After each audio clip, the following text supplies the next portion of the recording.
जय मसीह की एकता सिंह मिनिस्ट्री में आपका स्वागत है। आज हम भोजन के विषय में पढ़ेंगे।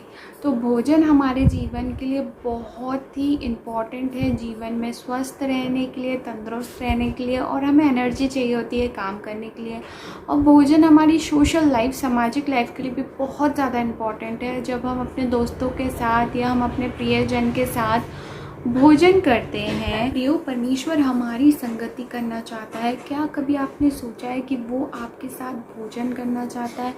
आज का जो पाठ हमने लिया है लूका 22:14 से लेके 20, वो भी भोजन के विषय में है। उस पर चढ़ाए जाने के एक रात पहले यीशु मसीह ने भोजन किया था अपने चेलों के साथ। यो बाइबल में यीशु मसीह के साथ भोजन करने की कई घटनाएं हैं और उदाहरण है, लेकिन हम आज सिर्फ 3 भोज को देखेंगे जो कि हमारे लिए बहुत ही इम्पॉर्टेंट है। तो सबसे पहला भोज फसह का भोज।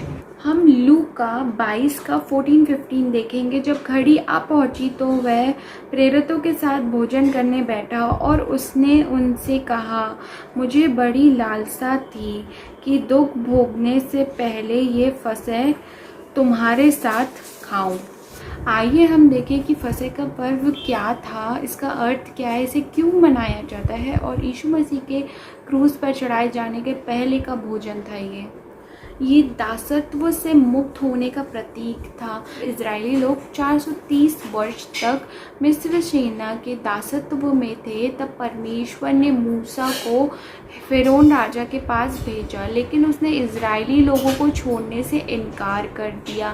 तब परमेश्वर ने 10 विपत्ति भेजी और 10वीं विपत्ति में पहलौठों की मृत्यु थी। तो इसलिए मूसा के द्वारा परमेश्वर ने इजरायली लोगों को बोला कि 1 वर्ष के मेमने को बलिदान करें और उसके लहू को चौखटों और दीवारों पे लगाएं, जिससे जब नष्ट करने वाला दूत निकले तो वो उनके घरों से पार हो जाए, यानी पास ओवर कर जाए। इसलिए उस पर्व का नाम फसह का पर्व पड़ा। परमेश्वर के छुटकारे को स्मरण रखने वाला पर्व। परमेश्वर ने इस छुटकारे को सदा स्मरण रखने को कहा और पर्व मनाने को कहा। हम मसीह लोग के लिए फसह का पर्व और अधिक महत्वपूर्ण है, क्योंकि इस घटना से, इस फसह के पर्व से हम मसीह और क्रूस की झलक को देख सकते हैं। क्रूस से यीशु ने हमारे पापों से हमें छुटकारा दिया, हमें मुक्त कर दिया। निर्दोष मेमने के रूप में वो क्रूस पर बलिदान हो गया और हमें पापों के दासत्व से छुड़ा लिया। दूसरा भोज, प्रभु भोज।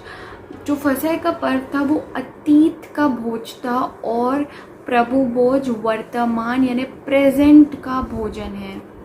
इसके लिए आप देखेंगे लूका 22:19-20 में लिखा है, फिर उसने रोटी ली और धन्यवाद करके तोड़ी और उनको ये कहते हुए दी, ये मेरी देह है जो तुम्हारे लिए दी जाती है, मेरे स्मरण के लिए यही किया करो।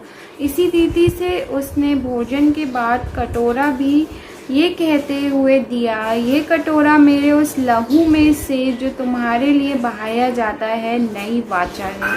यीशु ने अपने चेलों के साथ ये भोजन किया तो उसे नई रीति में बदल दिया, यानी कि प्रभु भोज में बदल दिया और कहा, मेरे स्मरण के लिए यही किया करो। और जब जब हम प्रभु भोज लेते हैं तो हम विशेष तरीके से प्रभु की संगति में रहते हैं। मत्ती 26-28 में हम देखते हैं कि प्रभु भोज से हमें पापों से मुक्ति मिलती है। जैसे फसह के भोज से इजरायली लोगों को दासत्व से मुक्ति मिली थी, वैसे ही हमें प्रभु भोज से पापों से मुक्ति मिलती है। लूका 22:19-20 में यीशु का वचन कहता है, ध्यान दें, वो उसमें लिखा है, ये मेरी देह है। तो यीशु मसीह क्रूस पे हमारे लिए मारा गया, उसने अपना लहू बहाया, उसने अपनी देह हमारे लिए दे दी। प्रियो, यदि आप इस बात पे विश्वास करते हैं तो आपके पाप क्षमा किए गए हैं। यीशु ने आपके पापों की कीमत क्रूस पर पहले से ही चढ़ा दी है और पाप के दंड से मुक्त है। क्रूस की मृत्यु का स्मरण। लूका 22:19 में यीशु ने कहा, मेरे स्मरण के लिए यही किया करो।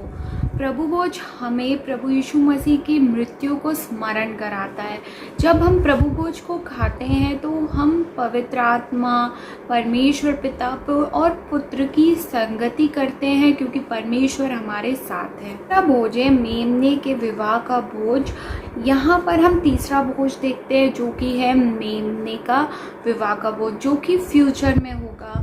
तो ये जो फसह का पर्व है वो अतीत में होता था, पास्ट में होता था। प्रभु भोज प्रेजेंट में होता है और मेमने के विवाह का भोज फ्यूचर में होगा।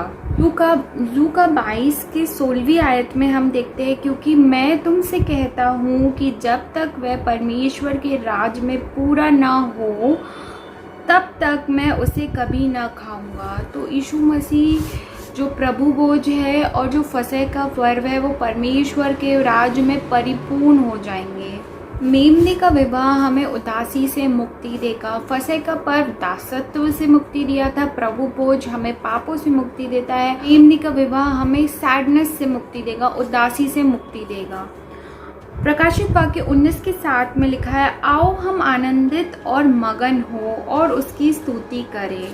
ये आनंद का समय होगा, क्योंकि हमारे पास आनंद करने के लिए कई कारण होंगे कि हम मरे हुओं में से जी उठे हैं, हम स्वर्ग में प्रवेश कर चुके हैं, उसकी पूर्णता में प्रवेश कर चुके हैं। ये हमारा अनंत काल का घर होगा।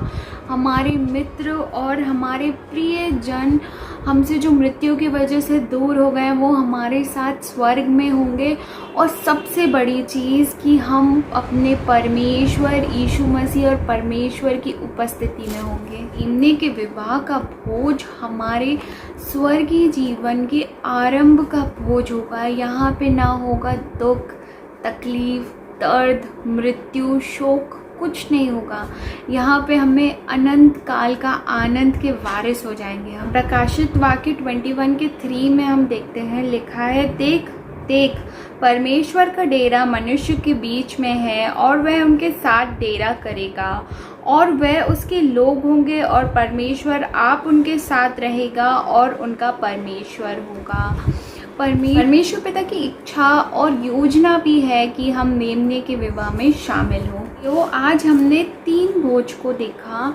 पहला फसह का पर्व फसह का भोज जो हमने देखा कि दासत्व से मुक्ति दिलाने के लिए, और पास्ट का भोज था। प्रभु भोज देखा जो वर्तमान और प्रेजेंट भोज है, जो हमें पापों से मुक्ति दिलाता है और यीशु मसीह की मृत्यु को स्मरण कराता है। तीसरा मेमने के विवाह का भोज अंतिम समय जब आएगा, जब यीशु मसीह हमें लेने आएगा और अपने साथ लेके जाएगा, तो तब हम स्वर्ग में परमेश्वर के साथ भोजन करेंगे। प्रियो, क्या लेकिन आप इसके लिए तैयार हैं? क्या आप विश्वास करते हैं कि यीशु मसीह ने हमारे पापों का दाम चुकाया है क्रूस पर बलिदान होकर? उसने हमारे पापों का दाम चुका दिया। हमें केवल प्रभु यीशु मसीह पर, उसके पुत्र पर विश्वास करने की आवश्यकता है। प्रेरितों के काम 16 के 31 में लिखा है, प्रभु यीशु पर विश्वास कर तो तू और तेरा घराना उद्धार पाएगा।